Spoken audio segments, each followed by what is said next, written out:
pwede mong sabihan yung president natin, patuloy na imbestigahan ang flood control. Ang flood control, ibalik ang pera.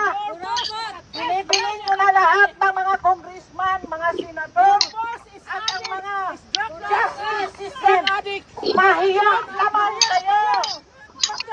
Mahiyang kayo sa pera ng bayan. Si Ted Castro! Bring back the money to the coffers of Filipino.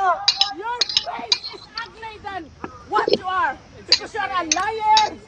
Ma'am, You're a traitor. singganana, singganan ako, singganan ko kabaka sa inyo. Pero tangi ang kwartas ang Pilipino, ibalik nyo. Kaluoy ang mga Pilipino.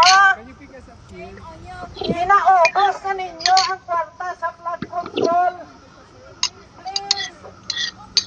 Please, please, please, bring the money to the Filipino people. We have a big Nagpatulong ng flood pulis si Ted control Castro. project